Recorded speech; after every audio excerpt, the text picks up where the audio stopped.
너희 권능 있는 자들아 영광과 능력을 여호와께 돌리고 돌릴지어다. 아멘. 우리 다같이 일어나서 찬양 드리겠습니다.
앞에서 가고 뒤에서 따르는 자들이 소리 지르되 호산나 찬송하리로다.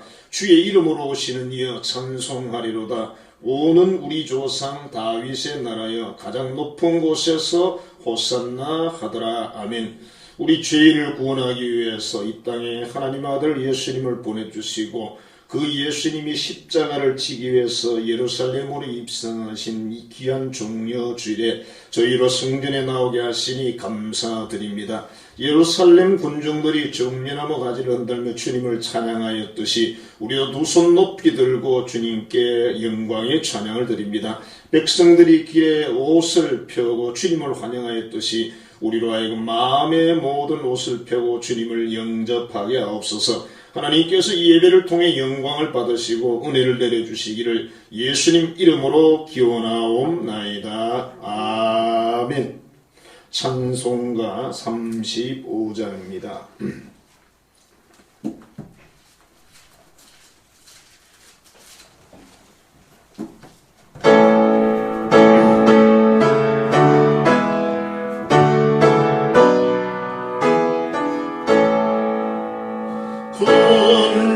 분명하신 주 이곳에 오셔서 이 모인 자들로 주 말씀 삼으사 그 중에 항상 계시고 그 중에 항상 계시고 큰 영광 나타내소서.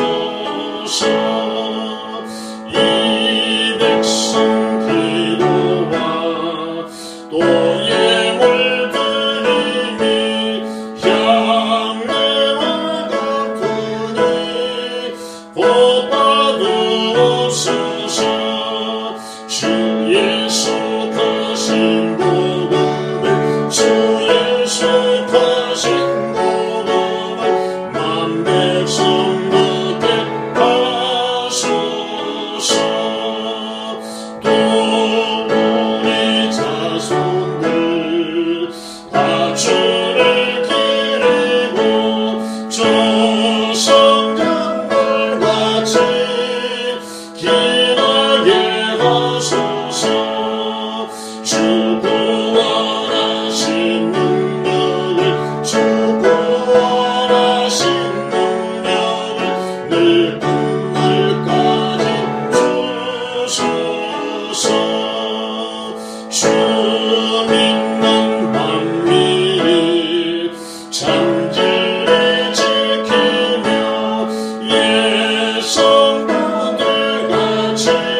우리 주님은 우리의 모든 죄를 짊어지고 질병과 아픔과 모든 삶을 짊어지고 십자가의 고난을 당하셨습니다. 근데 우리는 이 땅에서 주님의 제자로서 살면서 온전한 순종도 하지 못하고 때로는 하나님의 모든 것을 외면하며 교만하고 비신앙적인 삶을 살아온 우리 모습을 보게 됩니다. 이 시간 그것을 하나님 앞에 회개하는 기도를 드리겠습니다. 하나님 아버지, 우리가 하나님 앞에 홀로 섰나이다. 죄인된 우리의 삶으로 빛이신 하나님 앞에 서는 것은 참으로 어려운 일이지만 이 시간 우리가 주 예수의 보혈과 그 능력을 믿고 하나님 앞에 회개합니다. 우리가 이 세상에 많은 것들을 추구하고 따라가면서 하나님 말씀을 온전히 따르지도 못하고 계명을 지키지도 못하고 때로는 교만하고 비신앙적으로 살면서도 우리는 주의 제자라고 자부심을 가질 때가 많았음을 고백합니다. 우리가 이 주님의 고난을 기념하는 종려주일, 특히 또 고난 주간을 저희들이 앞두고 있으면서 하나님 앞에 회개하고 자복하오니 우리로 주님의 십자가의 그 크신 은총과 그 모든 능력들을 경험할 수 있는 은혜를 베푸시고 눈과 같이 우리의 모든 죄를 씻어 정결하게 하사 하나님 앞에 담대히 나아가게 하옵소서. 나는 나를 위하여 네 허물을 도말하는 자니 네 죄를 기억하지 아니하리라. 너는 나에게 기억이 나게 하라. 우리가 함께 변론하자. 너는 말하여 내가 의로움을 나타내라. 아멘. 찬송가 6장입니다.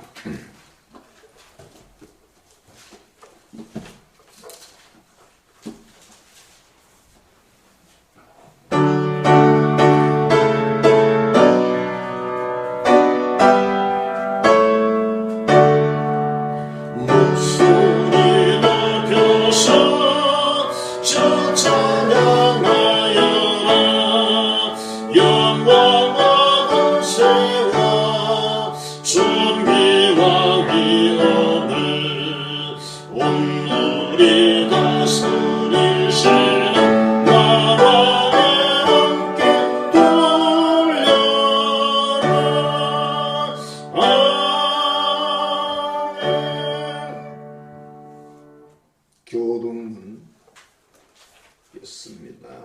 132번입니다.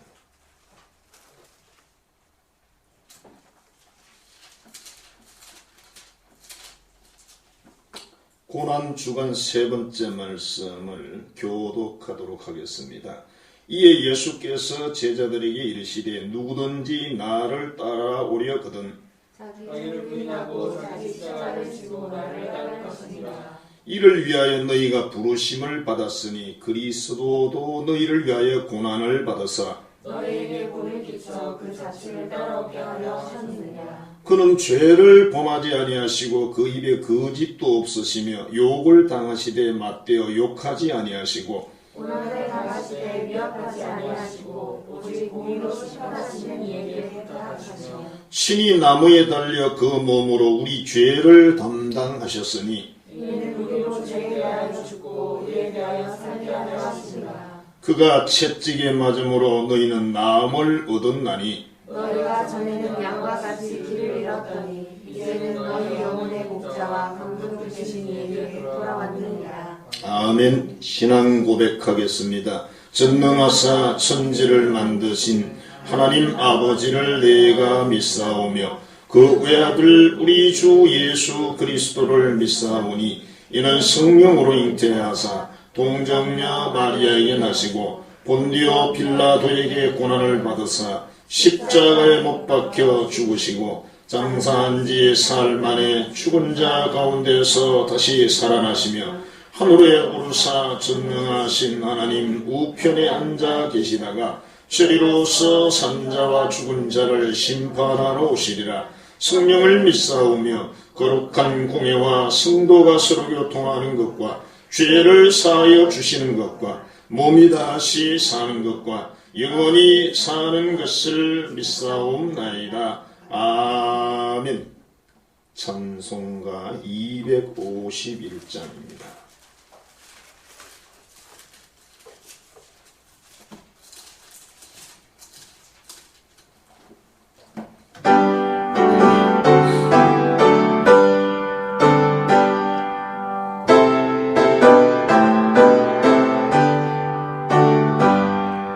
놀랍다 주님의 구원에 우리의 죄를 속하시려 갈보리 십자가 위에서 어린 양보를 흘렸네. 주의 은혜 우리의 죄를 다 씻었네. 주의 은혜 우리의 죄를 다 씻었네. 죄악은 성난 바보같이 우리 영혼을 위협하라. 헤아릴 수 없는 주의 십자가에서 보이셨네. 주의 은혜 우리의 죄를 다 씻었네. 주의 은혜 우리의 죄를 다 씻었네.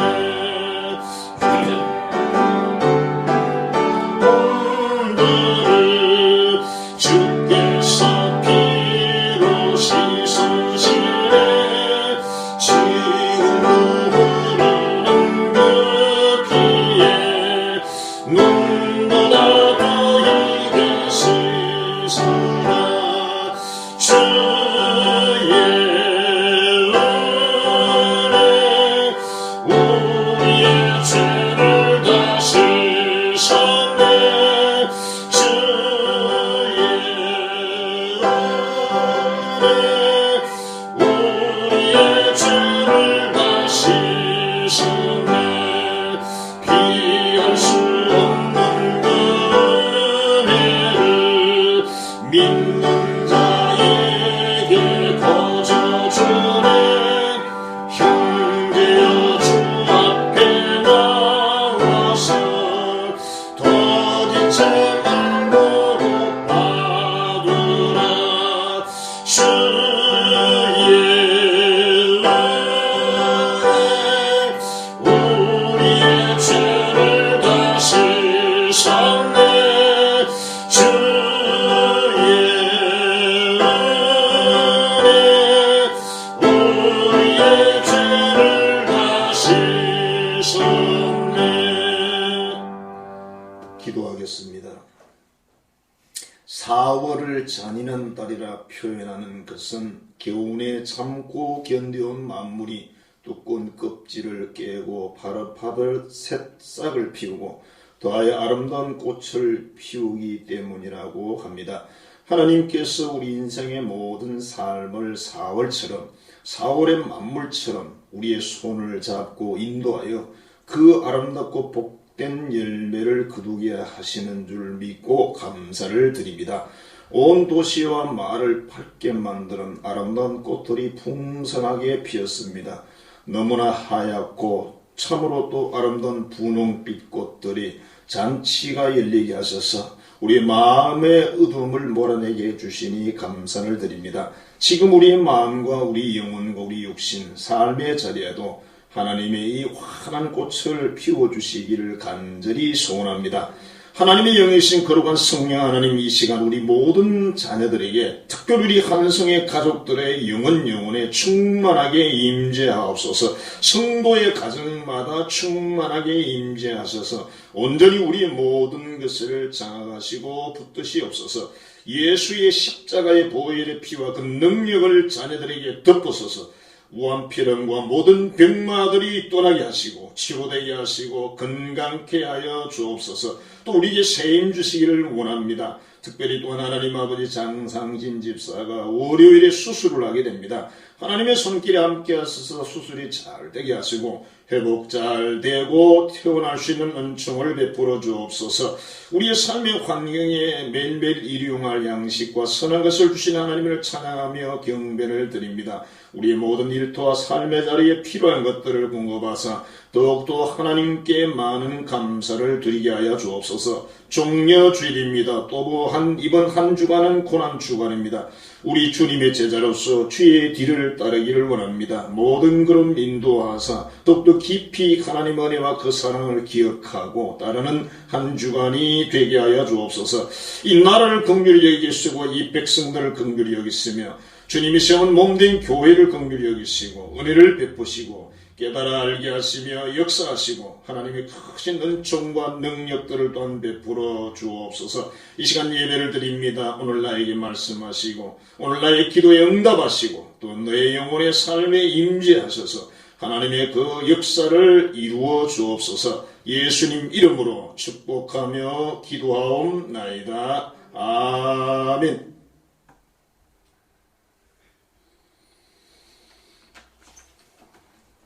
하나님의 말씀을 공독하겠습니다.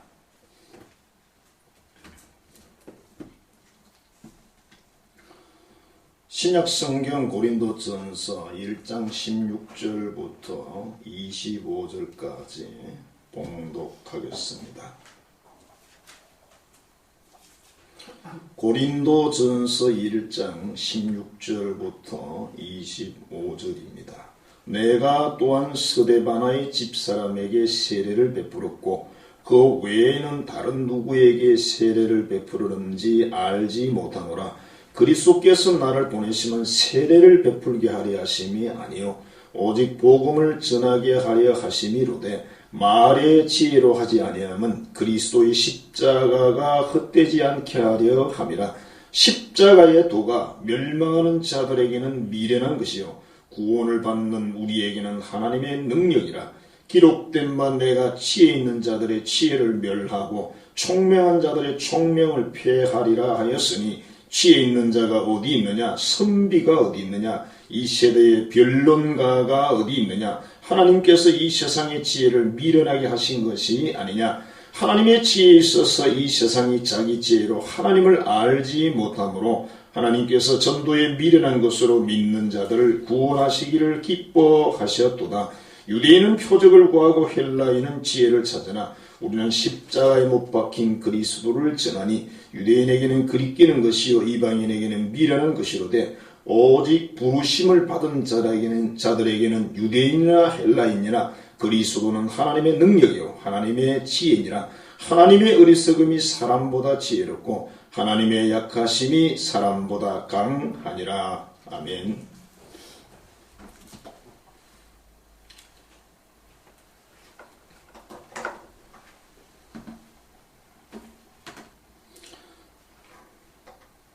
오늘 이 말씀을 가지고 십자가는 구원의 능력이란 제목으로 은혜를 나누고자 합니다. 우리 옆 사람에게 격려하도록 하겠습니다. 십자가의 능력으로 승리합시다.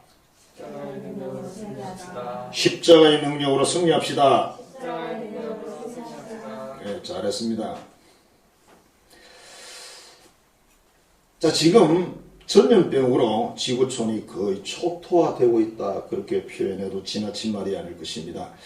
어느 나라나 어느 민족도 피할 수 있는지 알 수도 없고 지금 이런 시대에 최고의 선진국 또는 그런 나라들 또는 최고의 사회 구조를 갖추었다고 하는 나라들 또는 최고의 인간들이 사는 그 어디에도 평강이 없고 아무것도 없는 것을 우리가 모든 정황을 통해서 보게 됩니다. 도대체 무엇이 어떻게 돌아가는 건지 우리 같은 이 계층이 있는 사람들로서는 알 수가 없는 시대가 이 시대인 것 같습니다.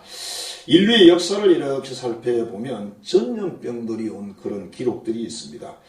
페스트란 병이 있었는데 1347년에서 1352년 동안 약 5년 정도의 페스트병이 유럽을 중심으로 크게 창궐을 했는데 그 당시 유럽 인구의 3분의 1인 1800만 명이 사망을 하는 엄청난 그런 재앙이 있었다고 합니다. 그 다음에는 스페인 독감이라는 건데 1918년에서 1920년까지 약 한 2년 동안 전 세계를 휩쓸면서 대략 한 5천만 명 정도가 생명을 잃었다고 합니다. 우리나라에도 보면 전염병이 와서 상당히 많은 숫자의 그런 생명들을 잃은 기록도 있고요. 우리가 아는 사스라든지 또는 메르스라든지 이런 질병들이 와서 또 피해를 입은 경우도 있습니다. 이번에 이 우한폐렴, 우리 한국의 첫 번째 환자 발생일이 1월 20일이라고 합니다.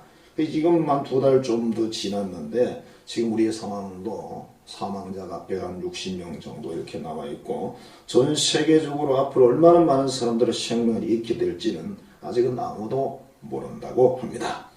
자, 여기에 대한 인간의 어떤 대처 방법들은 다양한데 그러나 우리가 지금까지 접한 정보를 보면 명쾌한 해결책이 전혀 보이지를 않고 있다는 것입니다.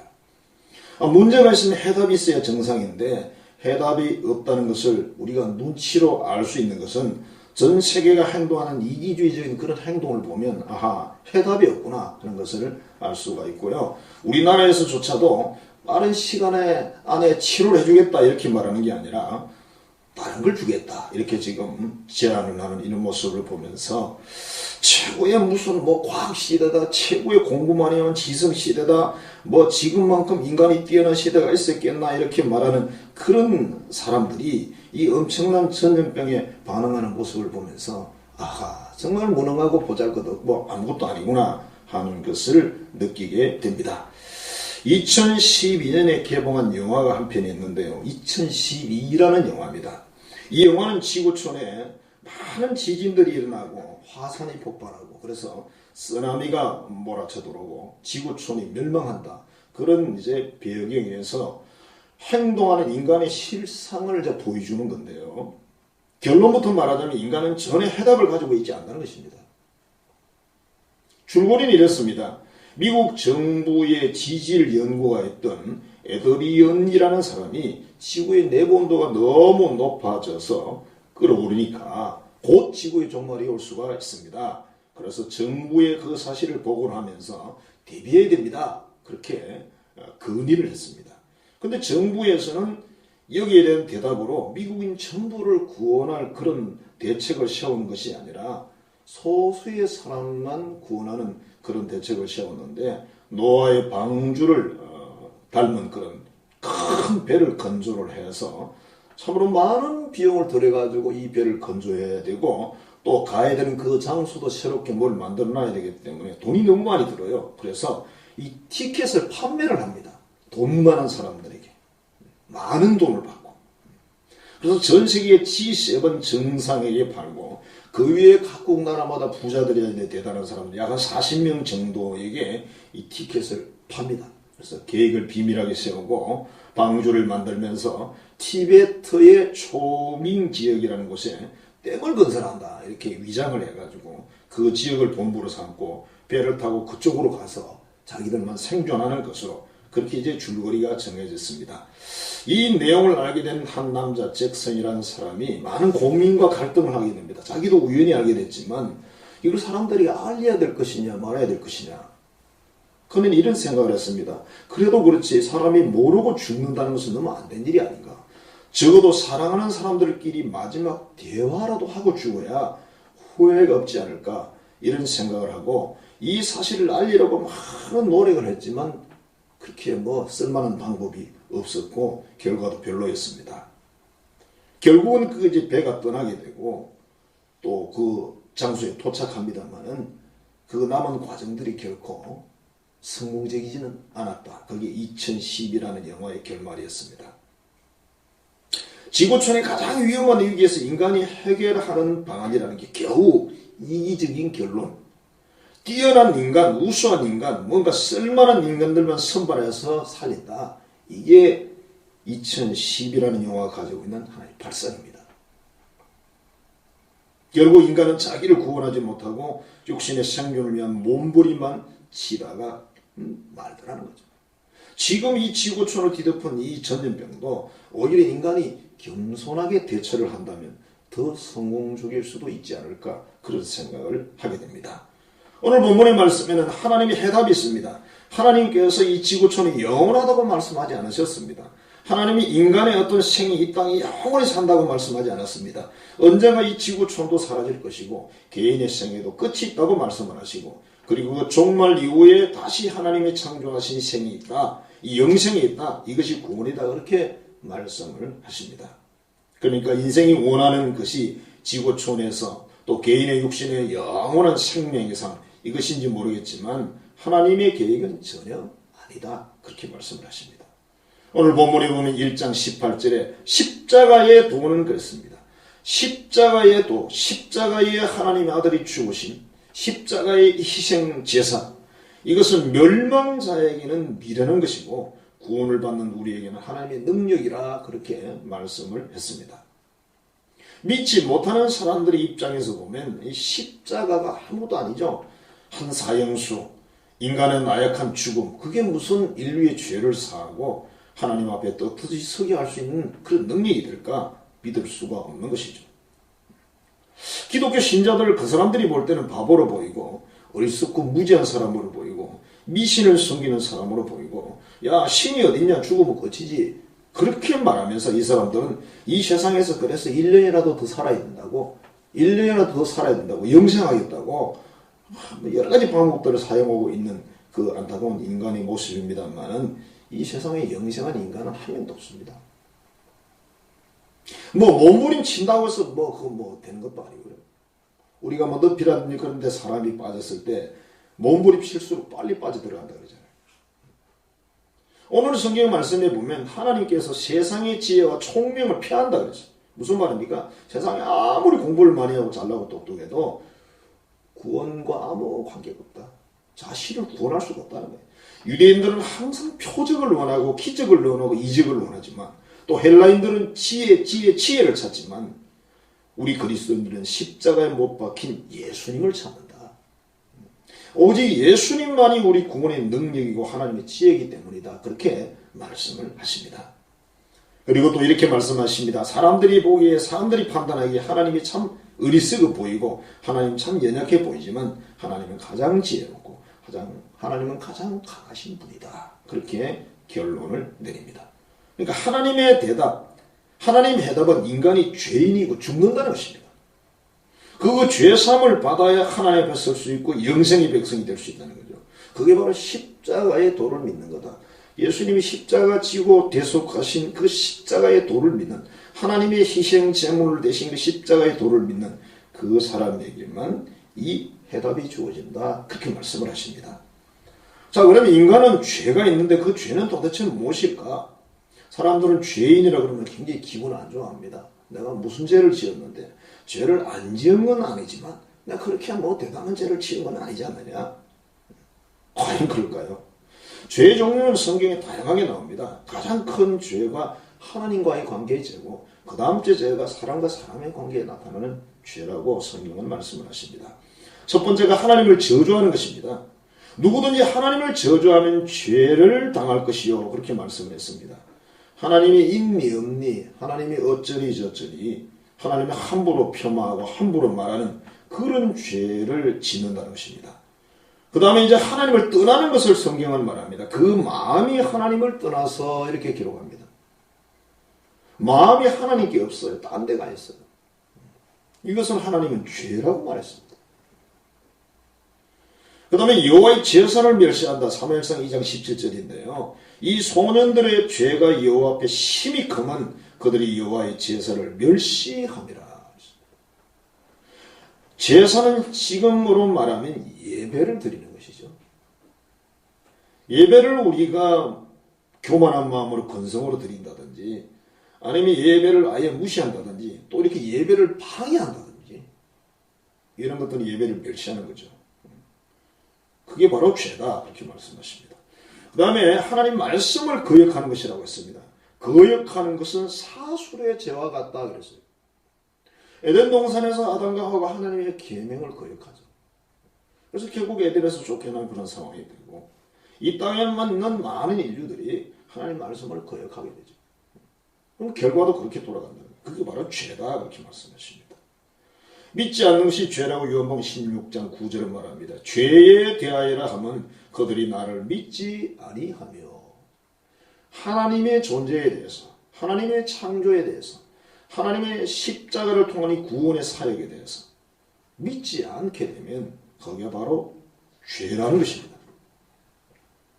또 성경은 이렇게 말합니다. 모든 사람이 죄인이라고 말합니다. 로마서 3장 23절인데요. 모든 사람이 죄를 범하였음에 하나님의 영광에 이르지 못하더니 죄인은 하나님 앞에 설 수가 없다. 그럼 반대쪽에 가야 되겠죠. 죄는 반드시 하나님의 심판을 하십니다. 그 열매는 사망이라고 로마서 6장 23절은 말합니다. 죄의 삭은 사망이다. 죄의 결과는 사망이다.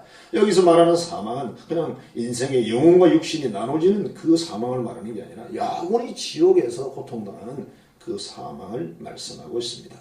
그러므로 인생이란 하나님을 사랑하지도 못하고, 인생은 이웃을 사랑하지도 못하고, 인생은 안타깝게도 자기 자신도 사랑하지 못하는, 사랑할 줄 모르는 너무나 무능하고 무지한 그런 모습을 우리가 말씀을 통해서 확인하게 됩니다. 그래서 하나님께서 방법을 만들어 주셨는데 그 방법이 예수님의 십자가 희생이었습니다.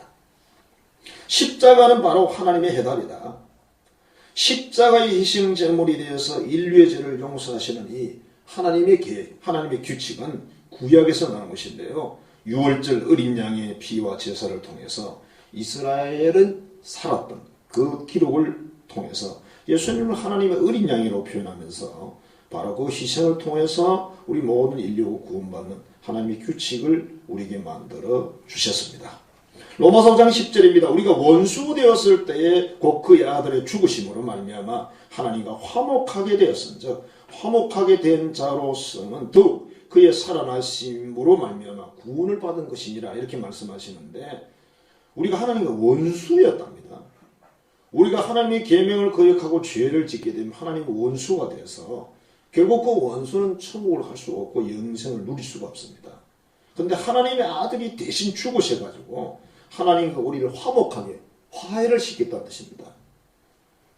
그렇다면 이제 우리는 그의 부활로 말미암아 구원을 받았으니까 어떻게 살아야 될까? 그걸 이제 말씀하시는 것이죠. 이 세상의 위대한 영웅이나 위대한 용서나 대단한 사람이 십자가에 죽었다고 해서 인류의 죄를 사하고 자신의 죄가 용서받는 것이 아닙니다. 오직 하나님의 아들, 오직 하나님의 아들 그 어린 양, 그분의 희생 제물만이 그 모든 죄를 사할 수 있다고 하나님은 그렇게 규칙을 정하셨습니다. WNL 영안이라는 분이 이런 말을 했습니다. 예수님의 십자가는 인류를 위한 것이요, 우리의 십자가는 우리 자신을 위한 것이다. 인간이 아무리 위대하고 대단해도 그 십자가는 자신을 위한 것밖에 안 되지 옆에 누구도 도와줄 수 없다는 뜻입니다. 그러니까 도무지 이해할 수 없는 하나님의 법이 바로 십자가의 도입니다.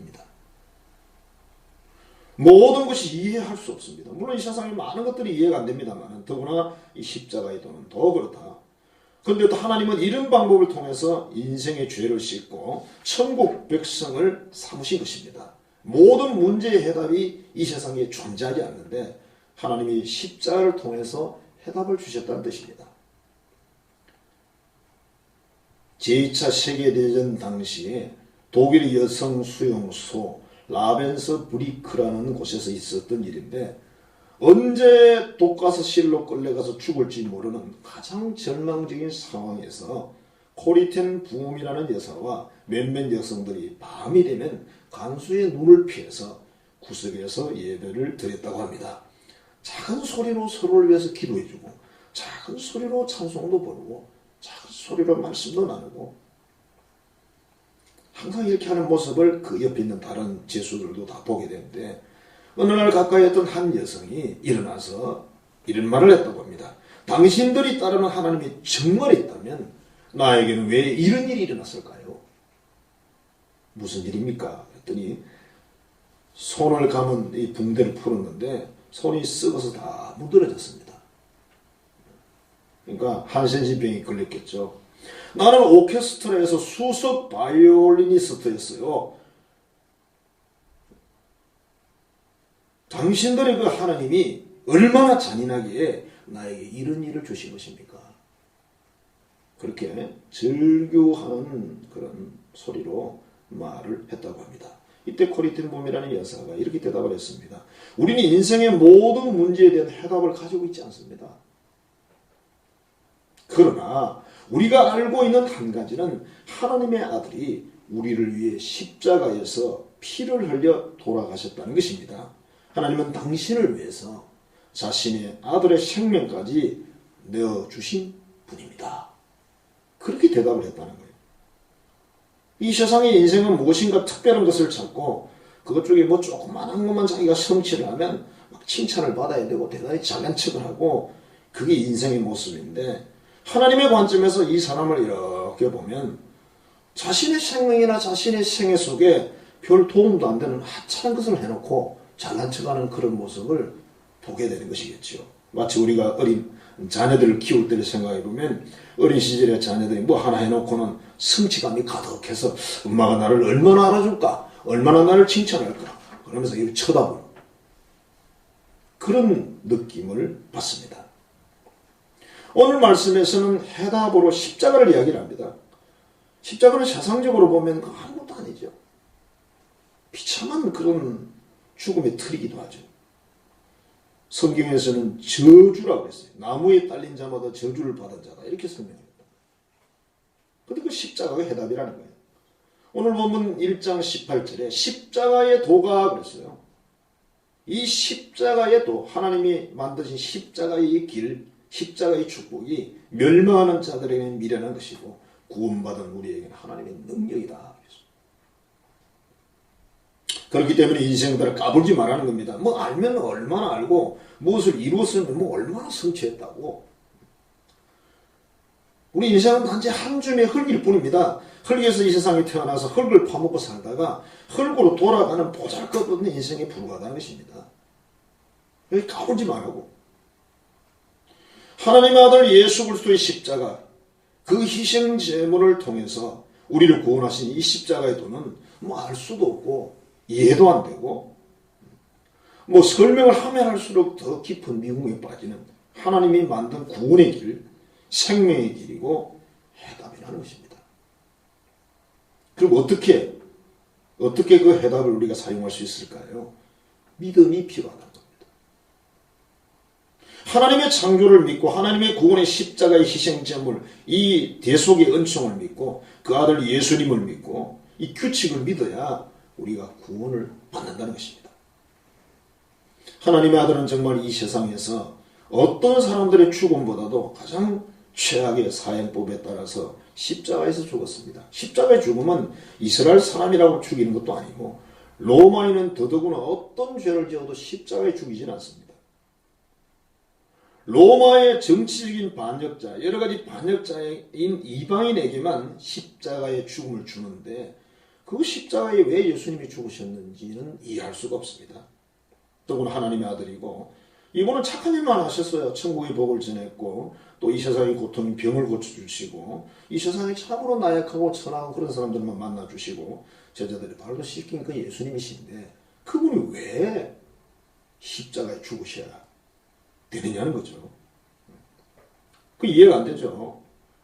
그래서 이 십자가의 죽음이 대속이 바로 그걸 믿음으로 구원을 받는 이걸 우리가 믿어야 되는데 이 세상에 얄팍한 지식을 가진 사람들이 이걸 믿지 못하는 거죠.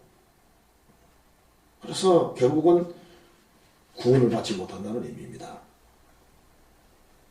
인간은 스스로 의로울 수가 없습니다. 로마서 3장 10절에는 이렇게 말합니다. 의인은 없나니 단 한 사람도 없다.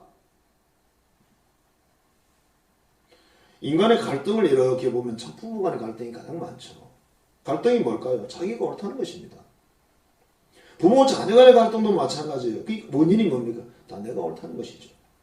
이웃과의 갈등도 내가 옳다는 것이고 정치적인 상황에서는 물론 거기 정의가 있어요. 분명히. 그것도 마찬가지겠죠. 희석하는 건 아니에요. 반드시 정의가 있습니다. 어떻게 보면 아내나 자녀 이 3명에게도 인정을 받지 못하면서 수많은 사람들에게 내가 의롭다고 자랑하는 건 얼마나 우스꽝스러운 일일까. 정말 의로운지 아닌지는 하나님의 법, 하나님의 규칙에 따라서 판단하는 것이지 자기가 판단하는 게 아니라는 겁니다. 혼자 만일 사막에 나가고 됐다면 거기서 내가 의롭다고 뭘 외칠 건지, 아무도 없는데, 모래밖에 없는데, 바람밖에 없는데 나는 의롭다 그렇게 말하면 얼마나 외칠 수가 있을까요? 곧 지쳐 쓰러지겠죠. 뭐가 그렇게 의로운가? 인생은 너무 잘난 척을 합니다. 지금 이 전 세계적으로 일어나는 모든 상황들을 보면서도 그 생각이 많이 들어요. 참 잘난 척하네. 잘나지도 않았구만. 자기 문제도 해결 못하고 그 사람이 무슨 나라의 문제를 해결했으며 그 사람이 무슨 전 세계 문제를 해결하겠습니까? 갈라디아 2장 16절입니다. 사람이 의롭게 되는 것은 율법의 행위로 말미암음이 아니요. 사람이 뭐 잘했어, 대단했어, 뛰어나서가 아니고 오직 예수 그리스도를 믿음으로 말미암는 줄 안다 그랬어요. 하나님이 하신 일을 믿는 거죠. 하나님이 하신 일을. 요한일서 5장 12절입니다. 아들이 있는 자에게는 생명이 있고 하나님의 아들이 없는 자에게는 생명이 없느니라 그랬어요. 하나님의 아들, 그분을 믿는 자에게는 생명이 있지만 하나님의 아들을 믿지 않는 자에게는 생명이 없다. 오직 하나님의 아들 그의 희생을 통해서 우리가 의로운 자가 되는 거지 우리의 행위는 업적을 가지고 되는 것이 아니라는 겁니다. 그래서 우리는 오히려 업적을 자랑하지 말고 자기 업적을 믿지도 말고 죽음 앞에 아무 도움도 안 되고 위로도 안 되는 그거 내려놓고 조용히 다소곳이 하나님 말씀 믿고 순종하는 것이 오히려 그게 축복이고 그게 바로 구원의 길인 줄 믿습니다. 자, 이제 더 이상 우리는 십자가의 은총으로 구원받고 하나님의 자녀가 됐어요. 천국 백성이 됐습니다. 그렇다면 이 세상의 규칙을 따르지 말자. 세상의 규칙이란 말은 이런 겁니다. 돈 중심으로 가는 것, 권력 중심으로 가는 것, 또는 명예 중심으로 가는 것, 육신의 쾌락 중심으로 가는 것, 뭐 많은 길들이 있겠죠. 성경은 이런 삶을 이렇게 말합니다. 넓은 길이다. 멸망의 길이다. 하나님과 원수되는 길이다. 하나님과 원수가 되면 어떻게 되겠어? 사람과 원수돼도 큰일인데 그 길은 육체의 길이고 그 길은 정욕의 길이고 그 길은 헛된 길이라 그렇게 말씀을 하십니다. 초대교회 당시에 로마로부터 기독교인들이 많은 핍박을 받았죠. 뭐 그냥 잡히면 불에 태워 죽이기도 하고 사자에게 물려 죽게 하기도 하고 여러 가지 방법들을 썼는데 이런 어려움을 겪으면서 예수님의 제자였던 베드로 사도가 다른 사람들의 권유에 의해서 빨리 피난하라, 빨리 다른 데로 나가라 그렇게 한 권유를 해서 로마를 떠납니다. 하나의 전설인데요. 그래서 이런 새벽에 베드로가 로마를 등지고 다른 지역으로 이렇게 가고 있는데 저쪽 앞에 한 사람이 오더라는 거죠. 가까이 왔는데 보니까 예수님이세요. 그래서 베드로가 이렇게 말했답니다. 예수님 어디 가십니까? 그 유명한 코바드시 도미네, 도미네가 주저거죠. 주여 어디 가십니까? 이렇게 물은 거죠. 그런데 예수님이 이렇게 대답을 하셨습니다. 나는 다시 로마로 간다. 아니 왜요? 십자가를 치기 위해서 가지. 또요? 네가 십자가 안 지고 나오니까 내가 가서 또 지야지. 그 말씀을 들은 베드로는 그자의 무릎을 꿇고 제가 다시 로마로 가겠습니다. 다시 로마로 가서 십자가에서 순교를 했는데 베드로는 자기가 예수님을 3번이나 부인하고 여러 가지 그런 부족한 점들을 생각을 해서 나는 십자가에 죽긴 죽겠는데 예수님처럼 그렇게 죽을 자격이 없기 때문에 거꾸로 매달아줬으면 좋겠다. 그래서 정말 거꾸로 매달았대요. 예수님의 사도들의 한 절반 이상이 순교를 했는데요. 하나님의 자녀 천국의 시민인 우리 특별한 혜택을 받은 우리들은 뭐 예수님처럼 십자가 지고 바로 죽어야 되는 건 아닌데 우리 삶에서 세상에 아까 말한 세상이라는 거 물질 쫓아가고 권력 쫓아가고 명예 쫓아가고 쾌락을 쫓아가고 헛된 이 세상 그것을 쫓아가지 말자는 거예요. 그게 눈길 주지 말고 마음 빼앗기지 말자는 거예요. 특별한 하나님의 자녀니까 특별하게 살기 위해서 애를 써야 된다는 것입니다. 옛날에는 우리 시골에 이렇게 보면 물이 참 귀했습니다. 수도물이 없으니까. 그래서 어떤 집에 가면 우물을 이렇게 깊이 파가지고 두레박을 가지고 물을 퍼올립니다. 이게 퍼보면요, 초보자는 물이 안 담아집니다. 그게. 아무리 애를 써도 물이 들어가진 않아요, 그 두레박에. 그래서 조금 밑에 묻어가지고 올라옵니다. 전문가는 딱 내려가 한 2번 휘져서 착 찍으면은 한 그릇 당깁니다, 그게 두레박이. 근데 이게 또 올라오다 보면 이 출렁거려가지고 물이 또 3분의 1은 쏟아집니다. 그러니까 정말 힘들죠. 특히 남의 집 와서 우물을 기를 경우는 빨리 떠가지고 가야 되는데. 그래서 어떤 사람이 이걸 이렇게 연구를 해서 그 두레박 안에다가 나무 조각을 하나 이렇게 집어넣었대요. 그래서 탁 떠가지고 나무 조각이 고기에 딱 이렇게 떠 있으면 물의 출렁이 힘이 줄어든다. 이걸 이제 어떤 분이 이렇게 설명을 했습니다. 우리 그리스도인이 하나님의 자녀인 우리가, 천국 백성인 우리가 마음이 흔들려, 세상 쪽으로 마음이 흔들리거든. 십자가라는 나무를 그 마음의 중심에 꼭 이렇게 넣어두면 평정이 되지 않겠느냐. 그냥 하는 이야기입니다. 그게 마음대로 되는 건 아니죠, 그죠? 예수님이 십자가를 기억하면 그분이 이렇게 해서 내가 하나님의 자녀가 됐는데 그걸 기억한다면 가능하지 않을까 하는 그런 의미겠죠. 자, 우리 하나님의 자녀들은 하나님을 사랑하는 그런 자녀로서의 삶을 살아야 되고, 예수님이 걸어가신 그 길을 따라가는 제자의 길을 걸어가야 되고, 거룩하고 구별된 똑같은 삶이 아니라 뛰어난 삶은 아닐지라도 다른 삶을 살아야 된다는 거고, 적어도 우리가 이웃에게도 유익을 주는 인생을 살아야지. 그리고 또한 내게 주어진 삶에서 참으로 만족하고 감사를 하는 그런 삶을 살아야 세상을 쳐다보지 않는 그런 제자의 삶이라는 것입니다. 사랑하는 성도 여러분, 하나님께서는 이미 우리에게 다 이루셨습니다. 예수님께서는 자신을 희생해서 몸도 던지셨습니다. 우리는 그냥 믿고 약간의 행동만 해도 된다는 것입니다. 어차피 우리 능력 가지고 우리 의를 가지고 구원받는 것은 아니죠. 그러나 우리가 이제 하나님의 자녀가 되었다면 넓은 길을 가서는 안 되는 것이고 세상과 친구되는 길을 가서는 안 되는 것이죠. 육체를 따라서 세상 욕심을 따라서 그렇게 살아서도 안 되는 것이죠. 그리고 그 헛된 것을 쫓아서 인생을 허비하는 것도 안 되는 것이죠.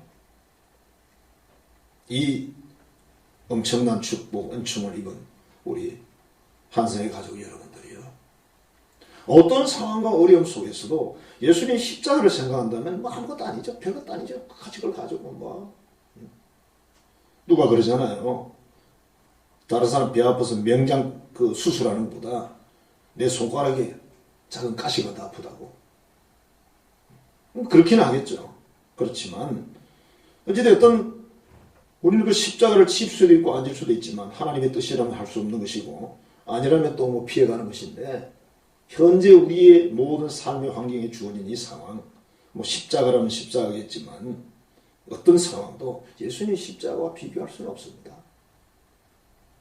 그래서 이런저런 해답을 주고 이런저런 말을 하고 아무리 그래봐야 그게 은혜가 없습니다. 축복도 없고. 조용히 하나님의 그 말씀을 믿고 십자가의 도가 구원의 능력이구나, 이게 정말 위대한 거구나, 우리는 영생의 백성이구나, 천국 시민이구나, 이런 긍지와 자부심을 가지고 현재 주어진 이 모든 상황을 이겨내고 이 모든 것이 세월이 지나서 정말 훗날에 자랑하고 간증할 수 있는 그런 주제들이 되기를 주의 이름으로 축복합니다. 기도하겠습니다. 하나님, 은혜 감사합니다. 사랑합니다.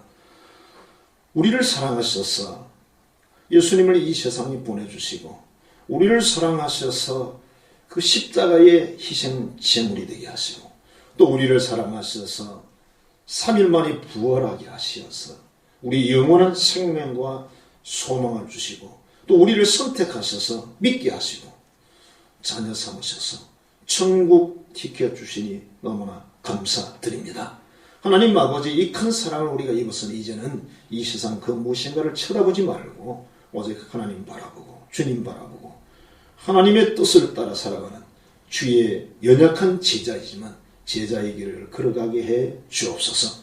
여러 가지 상황 속에서도 하나님이 강한 팔로 저들을 붙들어 주시고 품어주시고 힘 주시고 능력 주시어서 넉넉히 이기게 하여 주옵소서. 예수님 이름으로 축복하며 기도하옵나이다. 아멘.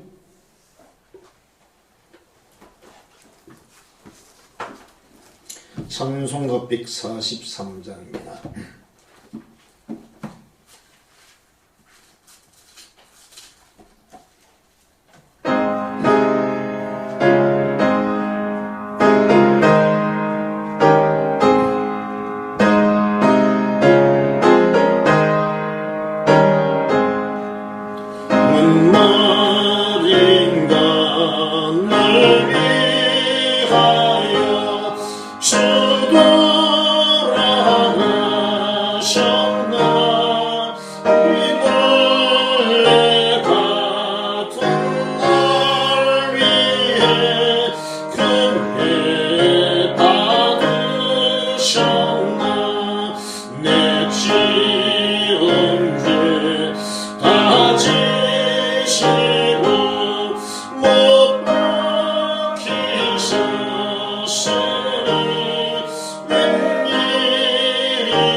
하나님 은혜 감사합니다. 사랑하는 자녀들이 믿음으로 하나님 말씀을 믿고 하나님의 것을 구별하여 드립니다.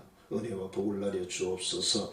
감사함으로 드리는 예물이 있습니다. 저들의 감사의 제목을 아시는 하나님 아버지, 더 좋은 감사의 제목들이 있도록 은혜와 복을 나려 주옵소서. 또한 우리 일터와 기업, 삶의 모든 현장마다 하나님이 동행하셔서 이 어려운 환경 속에서도 일용할 양식도 주시고 선한 모든 것들을 항상 공급하여 주옵소서. 선교와 전도와 건축 예물을 드리는 이 예물들을 받으시고 선하고 아름다운 역사와 열매들을 또한 자녀들에게도 내려 주옵소서. 예수님 이름으로 축복하며 기도하옵나이다. 아멘. 광고 말씀을 드리겠습니다. 종려주일인데, 종려주일이란 말은 예수님 오는 것을 환영하는 그 군중들이 종려나무 가지를 들고 흔들었다는 그런 의미에서 종려주일이라고 말합니다. 이번 주간은 고난주간이고요. 한 주간 여러 가지 많은 행사들을 하곤 합니다만, 요즘 좀 힘들겠죠, 그죠?